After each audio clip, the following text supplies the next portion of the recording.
What's up everybody, another beautiful day in Azeroth, and here's a quick guide to the new top of the line enhancement build for M+ and how to play it. So for this video I'll be covering one of the current top performing enhancement builds for M+, as well as a few build variations. Just a full-on Storm build with Stormbringer hero talents featuring the new Flowing Spirits talent.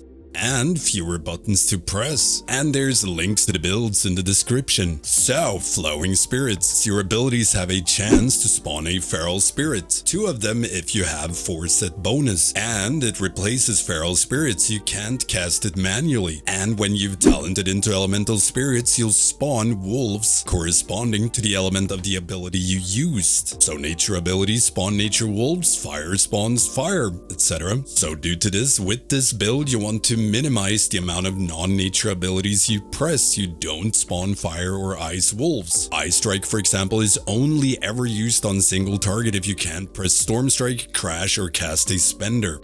So how this plays out is pretty straightforward. So let's break down the rotation, AoE and single target, openers, and what the hell you do during Ascendance. What should I press? So for example, going into a pack, you want to Primordial Wave one target, Flame Shock another one, into Crash Lightning, into Lava Lash to spread Flame Shock. Skip the extra Flame Shock if there's fewer than 6 targets in the pack. Chain Lightning and pop Ascendance. And strike into Doom Winds, then spam Wind Strike with every global. And if you can't Wind Strike, you're out of charges, then you manually send Chain Lightning. If Tempest procs, manually press it. Try to always Wind Strike once in between Tempest to consume Arc Discharge, and Tempest will consume Primordial Wave buff for you, sending Lightning Bolts to all Flame Shock targets. But if Primordial Wave is about to fall off before you proc a Tempest, then you manually send a Lightning Bolt to consume Primordial Wave. Get all those Lightning Rods out. Also always want to make sure to tab target anytime you cast a Spender. So during Ascendance, for example, you tab target after every Wind Strike. This is to maximize Lightning Rod, which is a big chunk of your damage on AoE. Now you'll still do good damage without it, and it matters less in lower keys, but the better you get at it, the more damage you will do. Outside of Ascendance, your AoE rotation looks a little bit different. So if Ascendance is on cooldown, you still want to make sure to pop Primordial Wave on cooldown, spread Flame Shock to up to 6 targets, and consume Primordial Wave with Tempest, or Lightning Bolt if it's about to fall off. Tempest when it's available and you're at 8+ Maelstrom, Doom Winds on cooldown, Chain Lightning at 8+ Maelstrom, Crash Lightning with Doom Winds active, or if Crash buff isn't up, Crash Lightning deals massive Wind Fury damage to all targets hit during Doom Winds and generates a ton of Maelstrom. Then you want to Storm Strike spam. If you can't Storm Strike, Crash Lightning, can Storm Strike or Crash, Chain Lightning at 5 Maelstrom, and if everything else fails, you press Ice Strike or Lava Lash and pray you don't spawn a Fire or Ice Wolf. Now going over to single target, it follows pretty much the same pattern, but of course Lightning Bolt instead of Chain Lightning, but the prio system is the same. Tempest has the highest priority if available at 8 Maelstrom, otherwise Ascendance into Wind Strike into Doom Winds. And you Wind Strike spam during Ascendance, manually Lightning Bolt if you can't Wind Strike, and Tempest manually at 8+ Maelstrom. It's not the end of the world if Wind Strike sends Tempest for you, and outside of Ascendance, cast Tempest or Lightning Bolt at 8+ Maelstrom, otherwise Storm Strike spam.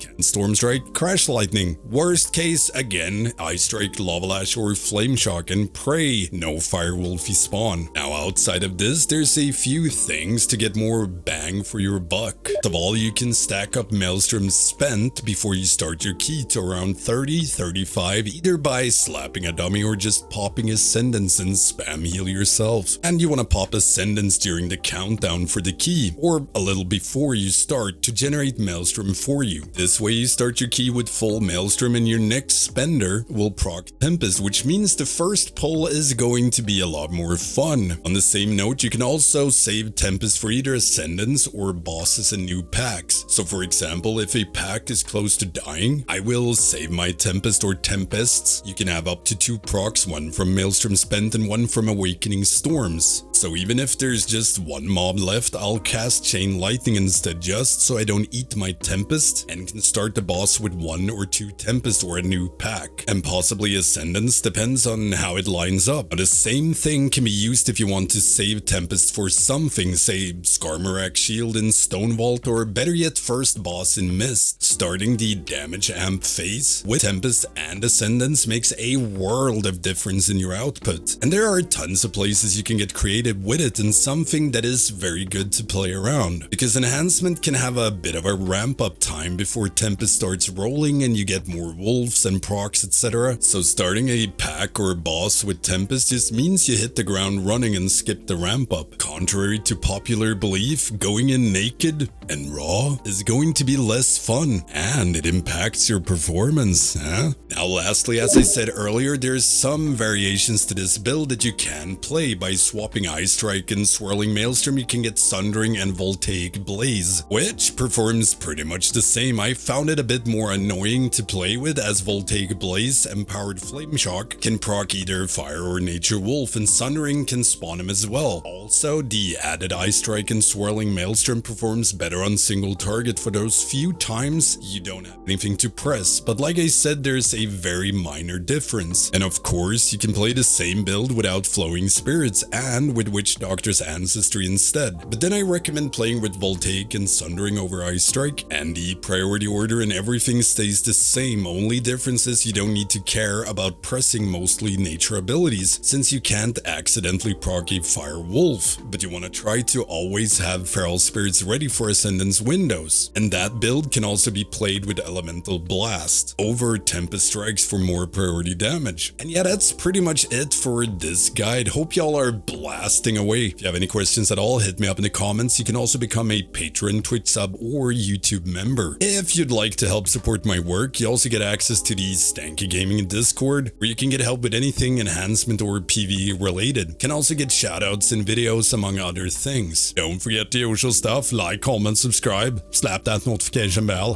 Thank you all for watching. I will see you next time.